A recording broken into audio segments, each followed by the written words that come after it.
वन्दे तद्गुणलब्धये। हम सब आचार्य समंतभद्र को समझने की कोशिश कर रहे हैं। 7 कक्षा हो चुकी हैं, आज अंतिम 8वीं कक्षा है। आचार्य समंतभद्र का जीवन वृत्त क्या था, उनका व्यक्तित्व कैसा था, उनका बाह्य व्यक्तित्व, अंतरंग व्यक्तित्व कैसा था और उनका कृतित्व क्या है, क्या उनका योगदान है, इन सब बातों को समझने की बड़े ही उत्साह से कोशिश कर रहे हैं। आचार्य समंतभद्र का सबसे बड़ा योगदान हमें ये समझ में आ रहा है कि उन्होंने स्यादवाद को रेखांकित किया, स्यादवाद को उजागर किया, उस पर बहुत प्रकाश डाला, क्योंकि स्यादवाद के बिना कोई कभी सुलझ नहीं सकता और जिसे स्यादवाद मिल जाए वो कभी कहीं उलझ नहीं सकता। स्यादवाद एक ऐसी दिव्य वस्तु है, जिसने इसे समझ लिया उसे समझो कल्प वृक्ष मिल गया, उसे समझो चिंतामणि मिल गई। मैंने आपको ग्रुप पर एक आचार्य समंतभद्र के नाम से 2 पृष्ठ भेजे हैं कल। मेरा आप सबसे निवेदन है कि आप उन 2 पृष्ठ को जरूर से जरूर पढ़ना। मैंने उसमें स्वयं ही कुछ शंकाएं उठाकर उनका कुछ समाधान किया है और उनमें एक शंका मैंने ये भी उठाई है कि आखिर आचार्य समंतभद्र ऐसा क्या करते थे कि वे जहां जाते थे वहां वो सबको प्रभावित करते थे। कितनी भी जटिल गुत्थियां चल रही हो दर्शन शास्त्र की, कितनी भी गहरी तत्व चर्चा चलती हो, कोई भी समस्या हो, वे सबको सुलझा देते थे। आखिर उनके पास ऐसा क्या जादू था? मैंने बहुत सोचा है कि आखिर उनके पास क्या जादू था। वो कर्नाटक, तमिलनाडु से चलकर वाराणसी में आते हैं, उज्जैन में आते हैं, राजस्थान में पहुंचते हैं, बड़े बड़ी राजसभाओं में पहुंचते हैं, बड़े बड़े धुरंधर विद्वानों के बीच शास्त्रार्थ करते हैं। आखिर उनके पास ऐसी कौन सी जादू की छड़ी थी कि जिससे जब वे बोलते थे तो सब निरुत्तर हो जाते थे? ये क्या बात है? और मुझे समझ में आया कि उनके पास वो दिव्य वस्तु थी, स्यादवाद। स्यादवाद के द्वारा वे हर समस्या का सुंदर समाधान प्रस्तुत करते थे। मेरी ये बात आपको थोड़ी गंभीरता से कई दिन चिंतन करने के बाद समझ में आ सकती है, लेकिन जब आएगी तो रोम रोम प्रफुल्लित हो जाएगा। आपको लगेगा कि जीवन में आज तक हम फालतू ही भटक रहे थे, समाधान तो यहाँ है। आपने 10 तरह के कल्प वृक्ष सुने होंगे, जो जो मांगो वो दे देते हैं। भोजन मांगो तो भोजन दे देते हैं, वस्त्र मांगो तो वस्त्र दे देते हैं, गहने मांगो तो गहने दे देते हैं। लेकिन जो हमारे मन की सारी समस्याओं को सुलझाने वाला यदि कोई कल्प वृक्ष है तो उसका नाम स्यादवाद है। इस स्यादवाद रूपी कल्प वृक्ष की छाया में जो आ जाएगा वो कृतकृत्य हो जाएगा, वो निहाल हो जाएगा। और यही बात आचार्य समंत भद्र ने हाईलाइट की है, बार बार की है, बार बार की है, बहुत जोर से की है। ये हम बराबर देख रहे हैं। चर्चा तो सभी आचार्यों ने की है, ऐसा कोई आचार्य नहीं है और ऐसा कोई ग्रंथ नहीं है जिसमें स्यादवाद की चर्चा न हो। लेकिन जिस तरह से इस चर्चा को आचार्य समंत भद्र ने उभारा है वैसा और किसी ने नहीं उभारा, इसलिए हमें इनकी बहुत महिमा आती है। आचार्य समंत भद्र ने दुनिया में से मिथ्यात्व को उड़ाया, लेकिन आज जैन शासन में भी बहुत सारा आडंबर और विकृतियां भक्ति में छा गई हैं। मैंने कल आपसे निवेदन किया था कि आप सब पढ़ो पढ़ो पढ़ो और उठ खड़े हो जाओ और जैन शासन में आई हुई विकृतियों को भी अब झाड़ना है, साफ करना है। ये समंत भद्र की लाइट, समंत भद्र की टॉर्च अपने हाथ में ले लो और प्रकाश में स्वयं चलो और दूसरों को चलाओ। हमने उनकी अनुपलब्ध कृतियों को भी जाना, उपलब्ध कृतियों का परिचय आप्त मीमांसा का बहुत विस्तार से किया, युक्त अनुशासन का बहुत विस्तार से परिचय प्राप्त किया।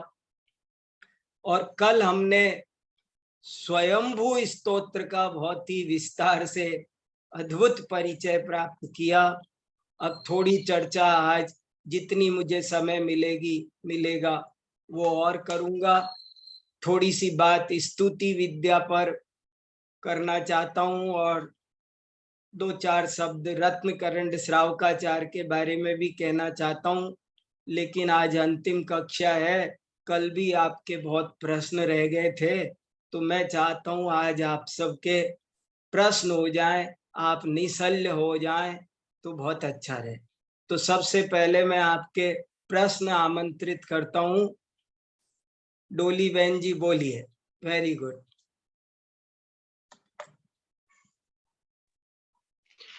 सर, स्यादवाद का मतलब विस्तार में समझाइए ना।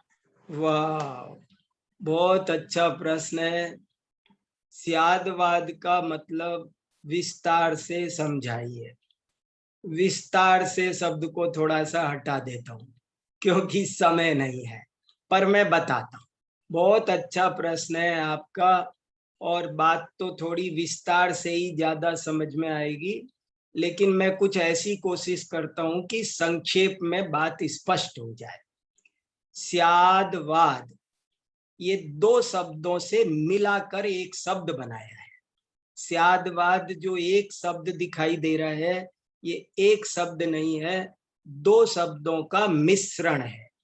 एक है स्यात, एक है वाद। वाद शब्द का अर्थ होता है बोलना, वदनम वाद, वादी माने बोलने वाला।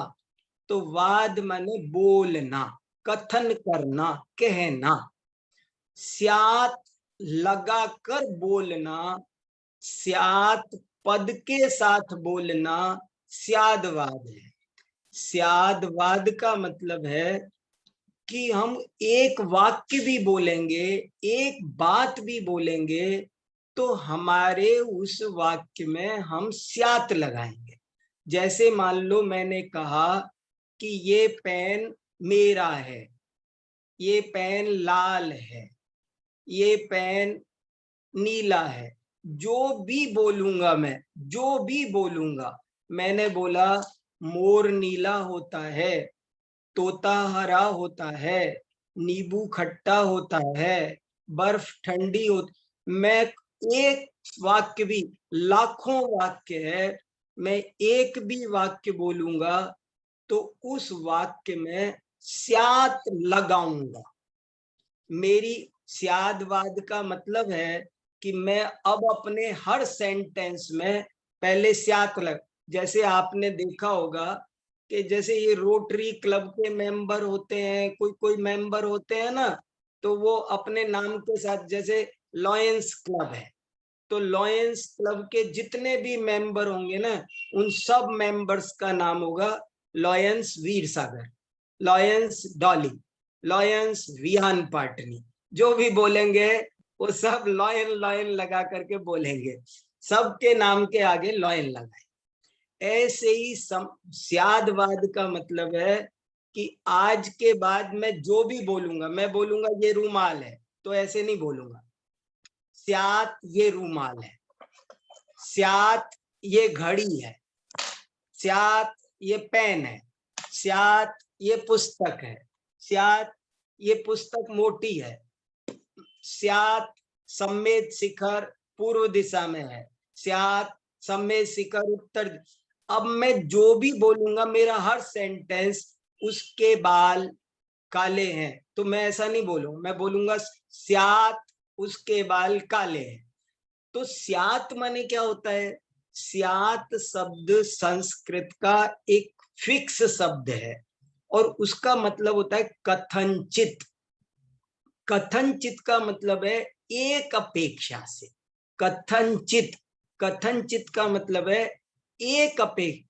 संसार की कोई भी बात, संसार का कोई भी सेंटेंस ऐसा नहीं होता जो 100% सही हो। हर सेंटेंस एक अपेक्षा से सच्चा होता है, वो दूसरी अपेक्षा से उसका उत्तर दूसरा होता है। हमको ये जिद करना, जैसे आपने मेरे से पूछा कि सम्मेद शिखर कहाँ है, तो मैंने बोला सम्मेद शिखर पूर्व दिशा में है। इसलिए बोला क्योंकि मैं पश्चिम दिशा में बैठा हूं। यदि कोई व्यक्ति उस सम्मेद शिखर के दूसरी दिशा में होता तो वो उसे बोलता कि सम्मेद शिखर पश्चिम में है, कोई बोलेगा उत्तर में है, कोई बोलेगा दक्षिण में है। सम्मेद शिखर को आप कहाँ खड़े हैं उस आधार पर उसकी दिशा बदल। आपने बोला खीर मीठी है, लेकिन खीर मीठी है ये बात सबके लिए सत्य नहीं है। एक बच्चा कह रहा है मम्मी आज आपने खीर में मीठा डाला ही नहीं है, फीकी है बिल्कुल, और चीनी लेकर आओ। तो एक ही चीज, कोई भी कथन, हमने बोला नींबू खट्टा है, लेकिन वो केवल रस की अपेक्षा खट्टा है। देखो दो तीन बात है, उससे ज्यादा खट्टी चीज हो कोई तो उस हिसाब से वो नींबू खट्टा नहीं है, उसकी अपेक्षा बोला जाएगा। नींबू क्या खट्टा होता है, अमरख सबसे खट्टा होता है, तो ये टाटरी और भी खट्टी होती है। तो कोई चीज एक अपेक्षा, और फिर दूसरी अपेक्षा ये भी कि वो रस की अपेक्षा खट्टा है।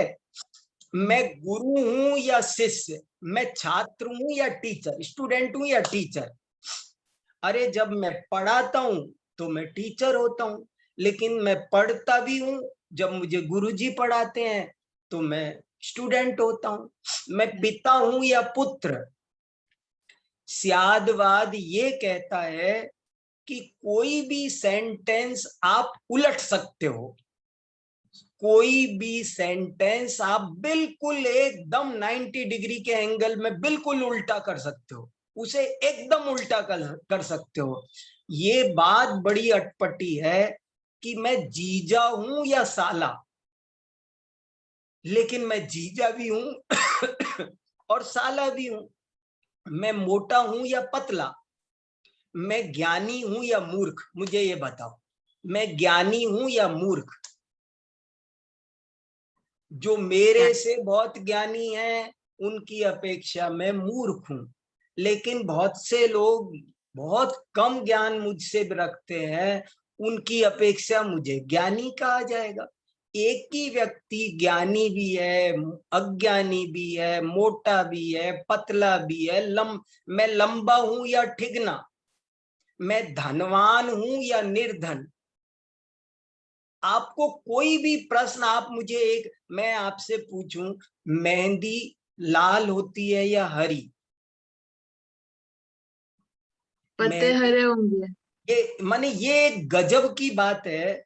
स्यादवाद एक इतना बड़ा इन्वेंशन है, इतना बड़ा आविष्कार है कि आप वो कहना चाहते हैं कि आप जो भी बोलेंगे वो बात केवल एक अपेक्षा से सही होगी, दूसरी अपेक्षा से वो बात दूसरी भी होगी, तीसरी अपेक्षा से वो बात तीसरी भी होगी। Every statement has many dimensions, so many dimensions. एक भी वाक्य, एक एक वाक्य, एक भी कथन, एक भी वस्तु अपने साथ हजारों आयाम रखती है। मैं आपसे दूर हूं या पास, क्या उत्तर है? मेरे बाल काले हैं कि सफेद? अभी थोड़े से बच्चे हैं काले, तो कुछ काले भी कह सकता हूं। क्या मेरे इस कमरे में अंधेरा है या उजाला? इस जिस कमरे में मैं बैठा हूं, आपको पढ़ा रहा हूं, यहाँ पर अंधेरा है या उजाला? एक उजाला। कह सकता है कि अंधेरा है। कोई हीरे का व्यापारी, उससे कहूं मैं इस कमरे में बैठकर काम कर लो, वो बोलेगा यहाँ काम नहीं हो सकता, इस कमरे में अंधेरा है। तो कहीं कोई चीज अंधेरे, कोई इसे अंधेरा बोलेगा, कोई इसे उजाला बोलेगा। क्या गजब की बात है। अभी दिन है या रात? दिल्ली वाले बोलेंगे, इंडिया वाले बोलेंगे कि इस समय दिन है, लेकिन अमेरिका वाले बोलेंगे कि इस समय रात है। क्या किया जाए? तो स्यादवाद आपको बहुत शांति प्रदान करता है। स्यादवाद आपका सारा आग्रह का विष बाहर निकाल फेंकता है। स्यादवाद, स्यात् पदेन वदनम स्यादवाद। स्यात् पद लगा करके समंत भद्राचार्य की एक ही कला थी, एक ही उनके पास दिव्य अस्त्र था।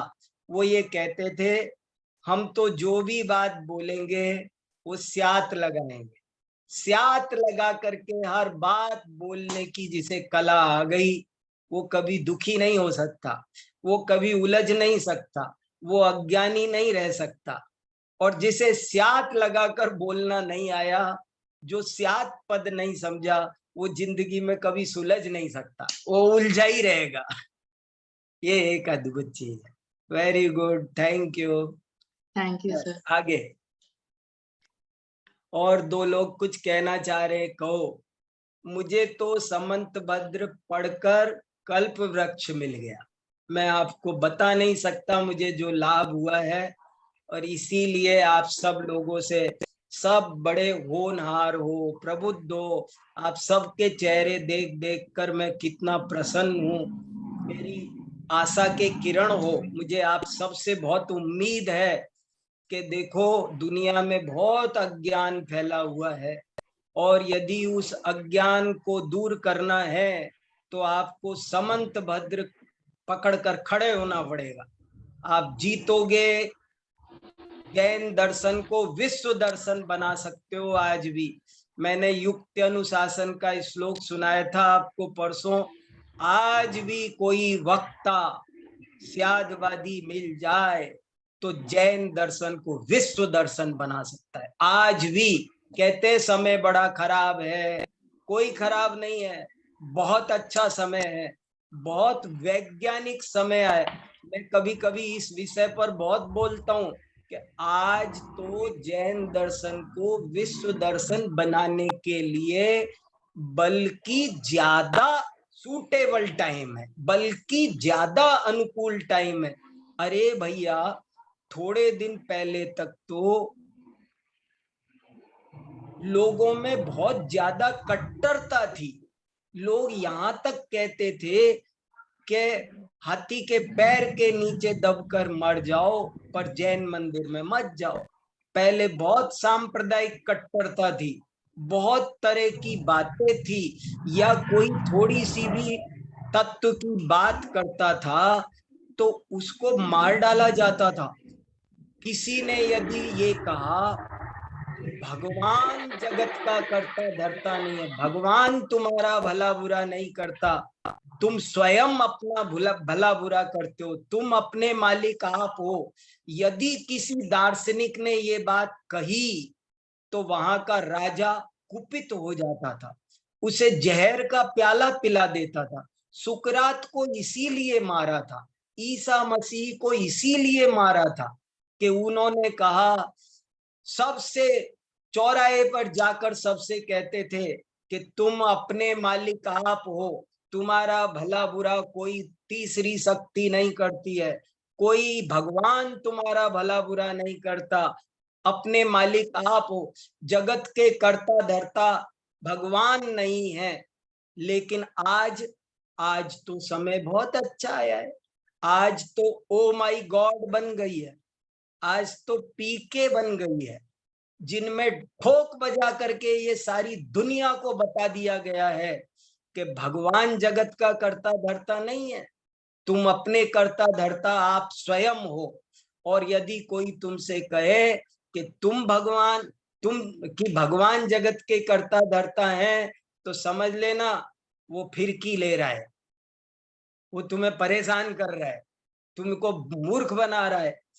आज तो समय बहुत ज्यादा अनुकूल है, आज तो आप जैन दर्शन तो बहुत गजब की साइंस है, और जमाना भी साइंस का है। आज लोग इस तरह, आजकल आपको नई पीढ़ी ऐसी नहीं मिलेगी जो कहे कि नहीं हम तो हमारे पुरखों का जो धर्म है ना, हम दूसरे धर्म की किताब छूते नहीं है, ऐसे नहीं मिलेंगे अब आपको। पहले की पीढ़ी ऐसी होती थी कि दूसरे धर्म की अपने धर्म के अलावा दूसरे धर्म की बात कान में पड़े, कोई सुन ले तो उसके कान में शीशा घोल के डाल देते थे, तूने क्यों सुना उसे, दूसरे के सुनने पर पाबंदी थी पहले। लेकिन आज सुंदर सुंदर लाइब्रेरी बनी है, गूगल पर सबका साहित्य मौजूद है। अब आपके माल में दम हो तो दिखा दो दुनिया को कि जैन दर्शन में ये दम है। स्यादवाद के द्वारा आप आज भी जैन शासन को, जैन धर्म को विश्व धर्म बना सकते हो। ये प्राणी मात्र का कल्याण करने वाला है, कौन अपना कल्याण नहीं करना चाहता है, सोचो तो सही। उसको समझ में भर आना चाहिए कि मेरा कल्याण इसमें है, समझ में आएगा तो सब स्वीकार करेंगे। वेरी गुड, बहुत अच्छा, बहुत अच्छा। बताइए सुनीता मदोलकर, बोलिए बोलिए मैडम। जय जिनेन्द्र पंडित जी। जय जिनेन्द्र, बोलिए। मतलब ये 4-5 दिन से आपने बहुत ही अच्छी तरह से समंत भद्राचार्य के बारे में बताया। मतलब हाँ, वह एक चैलेंजिंग आचार्य थे, ऐसा लग रहा, चैलेंजिंग हाँ। आचार्य। मतलब लोग चैलेंज देंगे और वो करने को तैयार हो गए।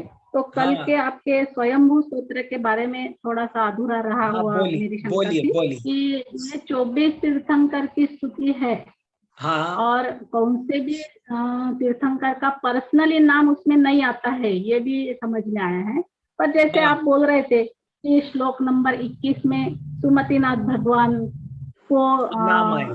हाँ संबोधन कर रहे, हाँ, तो हाँ, श्लोक 31 में सुपार्श्वनाथ भगवान से, तो ये कैसे समझ में आता है, ऐसा पूछना था मुझे कि बराबर वहां तो नाम तो नहीं है, तो फिर बराबर। अपन कैसे पहचानेंगे कि ये हाँ, भगवान के बारे में बता रहे हैं। देखो मैंने कल इसका थोड़ा सा उत्तर किसी के पूछने पर दिया था, और वो उत्तर ये था कि आखिर हमें क्यों पहचानना है कि ये किस तीर्थंकर की है।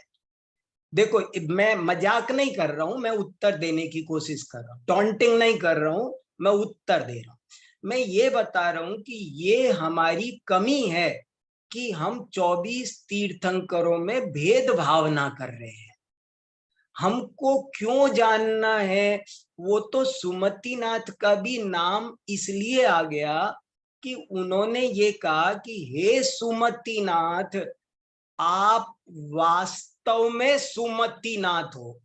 जो व्यक्ति स्वयं तत्व का निर्णय करते हैं युक्ति से, परीक्षा से, वे सुमति होते हैं, बाकी सब तो कुमति होते हैं।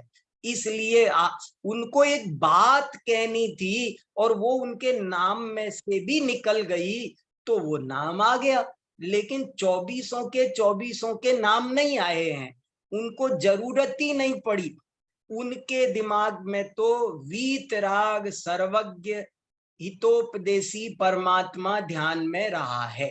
और वो कोई भी हो, उन्होंने उनकी पहले तीर्थंकर, जो मैंने कल आपको सुमतिनाथ की स्तुति पढ़ाई, उसे उठा करके आप पहले पे घटा सकते हो, दूसरे पे आप किसी पर भी घटा सकते हो, आप किसी पर भी घटा सकते हो, 24 में से किसी के बारे में भी पढ़ सकते हो। मैंने कल ये कहा था, जो 24 तीर्थंकरों में भेद भावना करता है वो मिथ्या दृष्टि है, अज्ञानी है। यही तो हमें अपनी इसी दुर्बलता पर तो विजय प्राप्त करना है। हमको क्यों लगता है कि अमुक ही अच्छे हैं, अमुक या अमुक ज्यादा अच्छे हैं? अपने अपने दिल को टटोलो तो हमको, जिसके घर में जो कोई मंदिर पास में हो, जो रोज जिस मंदिर में जाता होगा, कोई किसी वजह से, कोई किसी वजह से, कुछ मेरे को एक दफे एक महिला बोली, मुझे है ना नेमिनाथ भगवान का मंदिर बहुत अच्छा, उनकी बहुत भक्ति स्तुति करती हूँ। मैंने कहा क्यों? बोले वो मेरे पति का स्वर्गवास हो गया, उनका नाम नेमी कुमार था। तो जाने किसी को क्यों, किसी कोई कहे नहीं मेरे बेटे का नाम नेमी कुमार है इसलिए, तो कोई क्यों, कोई क्यों, कोई क्यों, उनमें से सेलेक्ट क्यों करना है आपको? मुझे ये पूछना है, आपको 24 में से सेलेक्ट क्यों करना है? 24 में फर्क नहीं कुछ भी, फिर सेलेक्ट क्यों करना है? ये बात समंतभद्र कहना चाहते हैं कि आप व्यक्ति परक क्यों हो रहे हैं? आप क्यों, जब जैसे अपन कोई बात करते हैं तो कहते हैं आप पर्सनली मत जाना, मैं सिद्धांत की बात कर रहा हूं। तो समंतभद्र भी ये कह रहे हैं कि आप पर्सनली मत जाओ, आप बात की बात, जैसे नमोकार मंत्र क्यों महान है, मैं आपको बता रहा हूं, नमोकार मंत्र के इतने गीत गाए जाते हैं, इतना महान बताया जाता है, उसका केवल और केवल एक ही रीजन है कि वो पर्सनली नहीं है, वो पर्सनली नहीं है। बस आप तो सीधी बात कहो, हमको आदिनाथ, अजितनाथ, महावीर, किसी, अरे आप अजितनाथ, आदिनाथ, महावीर, आपको, हमें ब्रह्मा विष्णु महेश कोई भी हो, हमको किसी से कोई मतलब नहीं है। हमारे आचार्यों ने साफ साफ लिखा, जिसने राग द्वेष कामादिक जीते सब जग जान लिया, सब जीवों को मोक्ष मार्ग का निष्प्रय हो। ये बहुत सुंदर पंक्तियां हैं, कवि आपने ध्यान दिया? जिसने राग द्वेष कामादिक जीते मीन्स वीतरागता, सब जग जान लिया मीन्स सर्वज्ञता, सब जीवों को मोक्ष मार्ग का निष्प्रय हो उपदेश दिया मीन्स हितोपदेशी।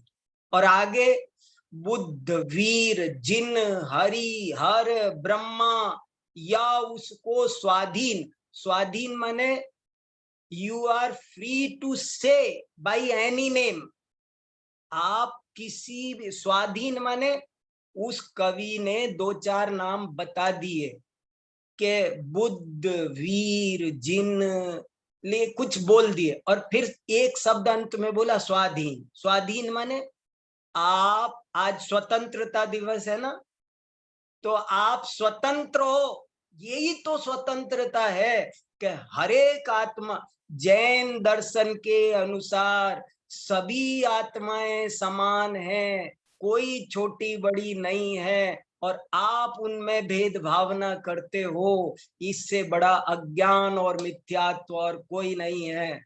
यही तो खास बात, इसी में तो स्वयंभू स्तोत्र का सौंदर्य है। ठीक है सुनीता जी, वेरी गुड, बहुत अच्छा, बहुत बढ़िया। और किसी को कुछ? चलिए अब मैं जरा सी बात स्तुति विद्या पर कर लेता हूं। स्तुति विद्या क्या है, थोड़ा सा आपको परिचय देता हूं। स्तुति विद्या, स्तुति विद्या का दूसरा नाम है जिन शतक। जिन शतक, जिन माने जिन किसी का नाम नहीं है, एक का। देखो दुनिया में आपको कोई धर्म है, कोई है शैव, कोई है बौद्ध, कोई है वैष्णव, कोई है ईसाई। जो शिव को माने वो शैव, जो विष्णु को माने वो वैष्णव, जो बुद्ध को माने वो बौद्ध, जो ईसा को माने वो ईसाई। ऐसे ही जो जिन को माने सो जैन। लेकिन जिन कौन होते हैं? जिन कौन होते हैं? जिन कोई एक व्यक्ति का नाम नहीं है। जिन माने जयति कर्मारातीन स जिनः, जो अपने कर्म जो द्रव्य कर्म, भाव कर्म, नो कर्म को जीतता है, उसको जिन कहते हैं। जिन इज नॉट ए पर्सन। जिन कोई पद नहीं, जिन एक व्यक्ति नहीं है, जिन एक पद है। जो अपने को जीते उसका नाम जिन है। ये एक गजब की बात है। तो जिन शतक माने जिसमें जिनेंद्रों की स्तुति है, तीर्थंकरों की, जैसा स्वयंभू स्तोत्र में तीर्थंकरों की स्तुति है, ऐसे ही स्तुति विद्या में भी तीर्थंकरों की स्तुति है। और इसमें कुल मिलाकर के 116 सुंदर सुंदर श्लोक हैं।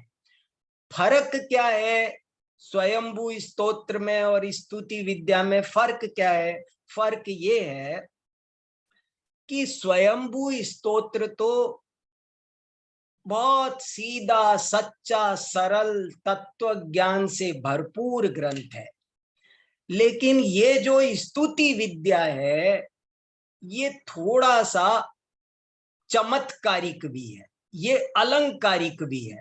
दुनिया में जो बड़े बड़े कवि होते हैं, वे बड़ी बड़ी जटिल कविताएं लिखते हैं, और जटिल कविता लिख करके समझते हैं, चमत्कारिक कविता लिखते हैं, और लिख करके कहते हैं देखो हम कितने जबरदस्त कवि हैं, हमारे एक इस श्लोक में इतनी क्वालिटीज है, इसमें एक में इतने अर्थ, इसमें एक चमत्कार है, वो चमत्कार है।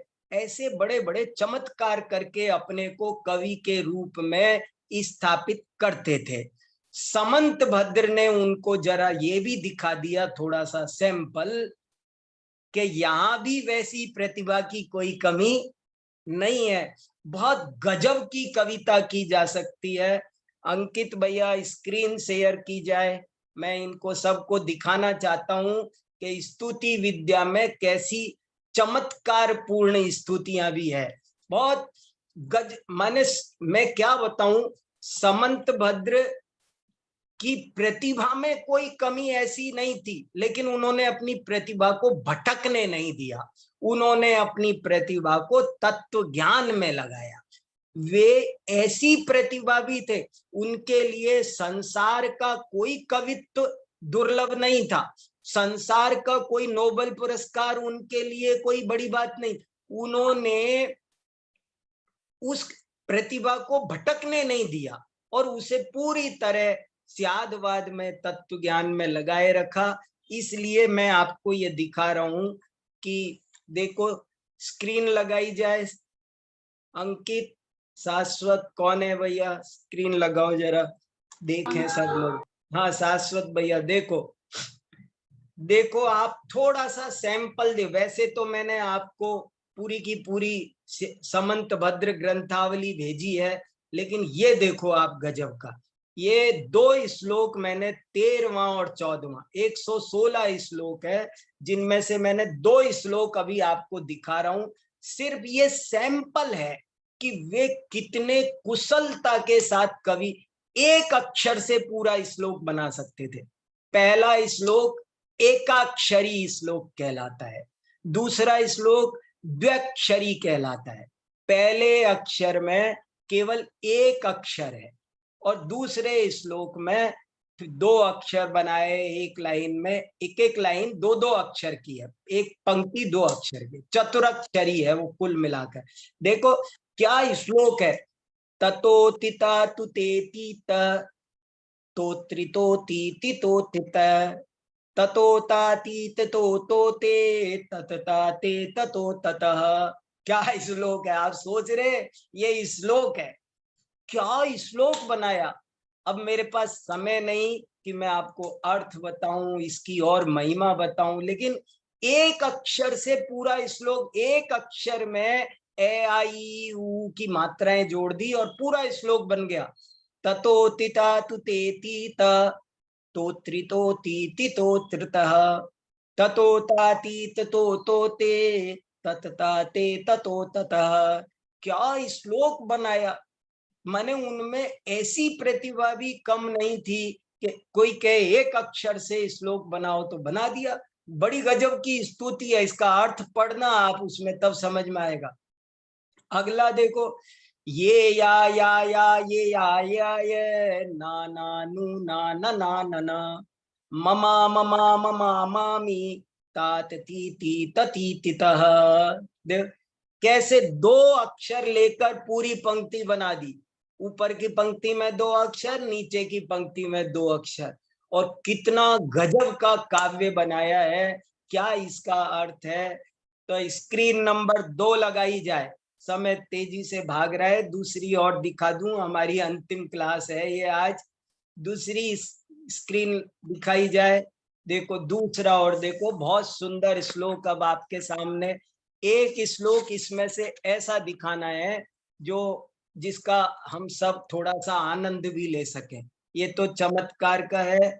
शाश्वत राजा स्क्रीन नंबर 2 लगाओ।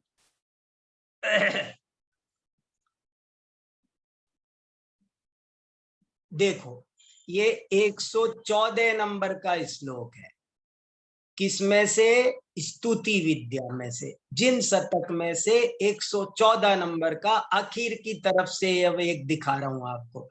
कितना मैं रीझ रहा हूं इस श्लोक पर। सुश्रद्धा मम ते मते स्मृतिरपि त्वयि अर्चनम चापिते हस्तावंजलये कथा श्रुतिरत कर्णोक्षि संप्रेक्षते संस्तुत्यां व्यसनम शिरो नति परम सेवेद्रसीयेन ये तेजस्वी सुजनोहमेव सुकृति तेनैव तेजः पते। क्या श्लोक है, इतना गजब का है। इसमें देखो एक शब्द, तीसरी लाइन का एक शब्द देखो जरा, मैं उस पर ध्यान दिलाना चाहता हूं। तीसरी लाइन का सबसे पहला शब्द देखो, आप लट्टू हो जाएंगे। समंत भद्राचार्य कह रहे हैं सुस्तुत्याम व्यसनम, सुस्तुत्याम व्यसनम। बस इस पर तो मैं और भी लट्टू हूं।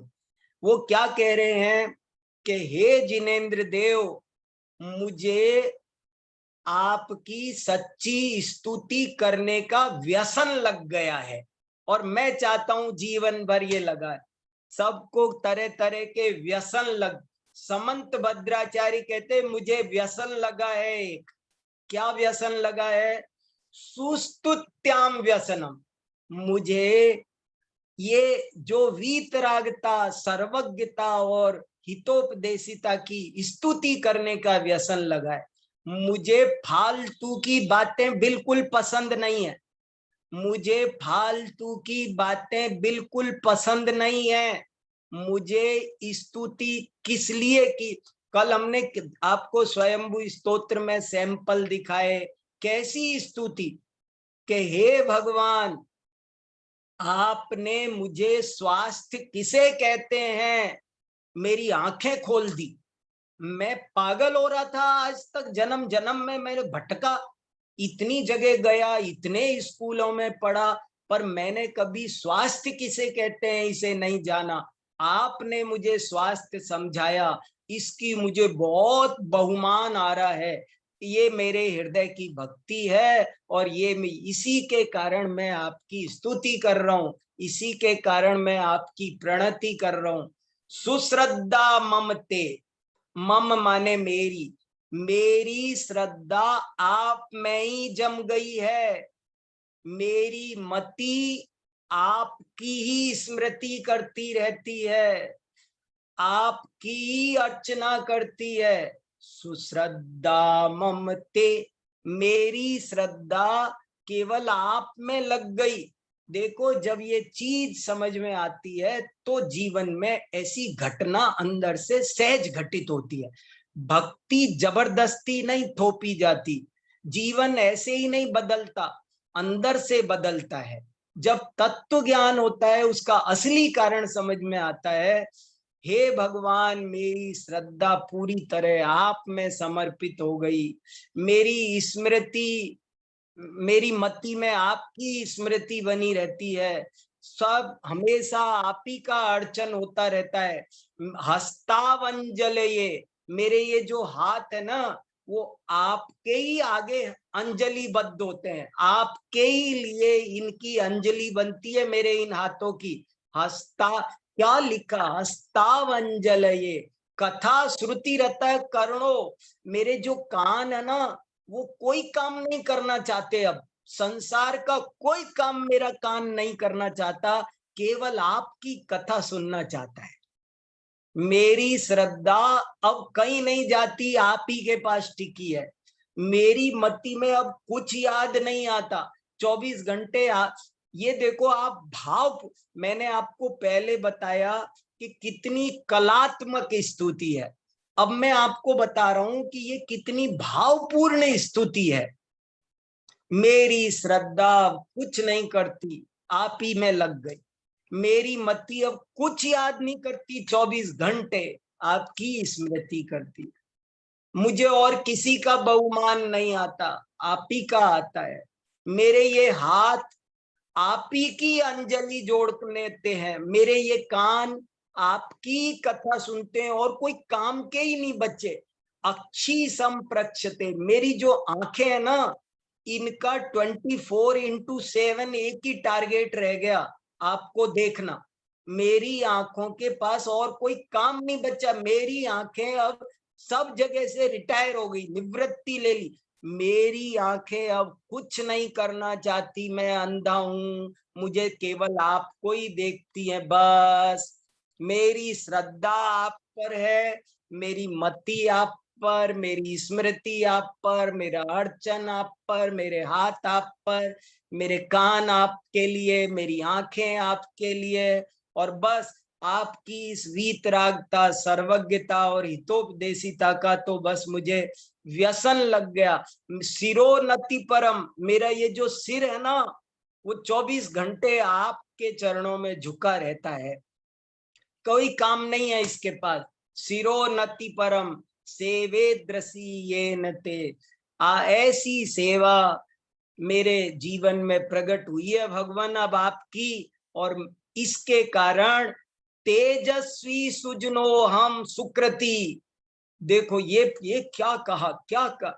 मैं इस श्लोक पर कभी आपके साथ 2 घंटे बात करूं ना, तब आपको इस श्लोक का मर्म समझ में आएगा। समंत भद्र जैसे जो कहीं नहीं झुकते, वो कह रहे हैं कि अब मेरी श्रद्धा आपकी, मति आपकी, स्मृति आपकी, अंजलि आपकी, कान आपके, आंख आपकी, सिर आपका, और मैं तो इसमें डूब गया हूं भगवान। और जो ये मेरे साथ घटना घटी है, इसके कारण तेजस्वी सुजनो अहमेव सुकृति, अहमेव, मैं ही भाग्यशाली हूं इस दुनिया में। मैं ही तेजस्वी हूं क्योंकि मुझे आपका सच्चा स्वरूप समझ में आया है। मुझे स्यादवाद समझ में आ गया। संसार में मुझसे बड़ा भाग्यशाली कोई नहीं है, मुझसे बड़ा तेजस्वी कोई नहीं है। कोई व्यक्ति तेजस्वी कब बनता है? काय से कोई तेजस्वी बनता है? बादाम खा के तेजस्वी बनते हैं? सज्जन किससे बनते हैं? तेजस्वी सुजनो अहमेव सुकृति। सुकृति माने भाग्यशाली। मेरे से ज्यादा लकी दुनिया में कोई नहीं है। मैं ही भाग्यशाली हूं, मैं ही तेजस्वी हूं, मैं ही सुजन हूं। क्यों क्यों क्यों? सोचो सोचो सोचो, कौन तेजस्वी है, कौन सज्जन है, कौन भाग्यशाली है? जिसे वीतरागता समझ में आ गई, जिसे सर्वज्ञता समझ में आ गई, जिसे हितोपदेशिता समझ में आ गई, जिसे स्यादवाद शासन समझ में आ गया। संसार में वही एक व्यक्ति है जो तेजस्वी कहने का जिसको पात्र है, जो सज्जन। दुनिया में आप बहुतों को सज्जन कहते होगे, लेकिन आचार्य समंत भद्र कहते हैं अहमेव सुकृति, मैं ही भाग्यशाली हूं, मैं ही सुजन हूं। ऐसी ये स्तुति विद्या है। आचार्य समंत भद्र के एक एक श्लोक सम्यक्त की प्राप्ति, तत्व ज्ञान की प्राप्ति कराने में तीर्थंकर महावीर की दिव्य ध्वनि के समान है। इस तरह हमने इन ग्रंथों का परिचय प्राप्त किया। फिर एक रत्नकरंड श्रावकाचार, उनकी और एक रचना है जो संसार का कोई एक जैन मंदिर नहीं होगा जहां पर नहीं हो। हजारों लोगों ने उसे पढ़ा, पढ़ाया, टीका लिखी, सब जगह है और बड़ा सुंदर है। अगली स्क्रीन और दिखा दो शाश्वत भैया जल्दी से, 1 मिनट में बस उसका भी बता के मेरा कोर्स पूरा हो जाएगा सबका।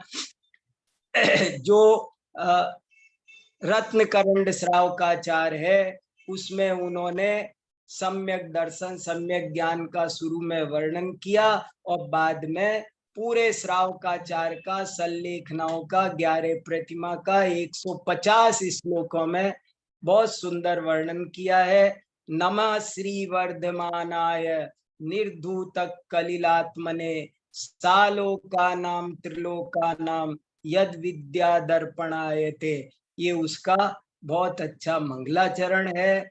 आप सबसे मेरा फिर एक बार निवेदन है कि आप सब लोग ये 8 दिन समंत भद्र पढ़ा है, ये केवल आपको सैंपल दिखाया है, आपको रुचि लगाने के लिए बताया है। लेकिन यदि अब आप इसमें डूबेंगे थोड़ा, तब तो आप इससे इसका सच्चा लाभ प्राप्त कर पाएंगे। बोलिए यशस्वी जैन सेमारी।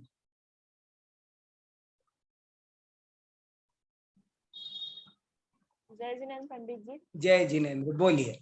पंडित जी, मेरी एक इच्छा रह गई, जो आपने अभी श्लोक बताया ना एक अक्षर का, उसका अर्थ जानने की इच्छा रह गई है मेरी। अब इसमें देख लेना, ये जो है ना समंत भद्र ग्रंथावली है, इसमें सब श्लोक के साथ साथ अर्थ भी लिखे हुए हैं। मैं बताऊंगा, इतना समय नहीं है, 3:21 हो गए। ठीक है ना, इसमें लिखा हुआ है और ना मिले तो मुझे ग्रुप पर बोलना, मैं आपको उसका अर्थ इसकी पीडीएफ बता। मिल जाएगी? हाँ, क्यों नहीं मिलेगी, जरूर मिलेगी। हमने कई दफे ग्रुप में डाली है, आज आपको फिर से डाल देंगे, कोई दिक्कत नहीं है, जरूर डाल देंगे। जिनको नहीं मिली हो, आप लोग, मुझे यही कहना है, आप लोग ईमानदारी से पढ़ो।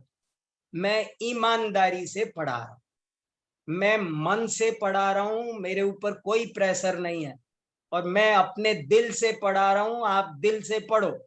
दिल से पढ़ने वालों का 24 घंटे मोस्ट वेलकम। कुछ सोचने की जरूरत नहीं है, कोई संकोच करने की जरूरत नहीं है, आराम से बात करो और समझो। ठीक है, देखो अंकित भैया शाश्वत राजा, किसी को अब कुछ कहना है? हमारी आज की कक्षा भी 8 दिन हमने इस तरह आचार्य समंतभद्र को पढ़ा, और इस दौरान अगर कोई भी बात हमसे गलती हुई हो, तो कोई किसी को मैंने कुछ उत्तर देते समय कुछ ऊंचा नीचा कहा हो, मेरी कोई बात बुरी लगी हो, तो मुझे क्षमा करना। लेकिन आचार्य समंतभद्र को अच्छे से पढ़ना, पढ़ाना, जीवन में अपनाना, यही मेरी शुभकामना है। Thank you. जय जिनेन्द्र। चलिए, वेरी गुड।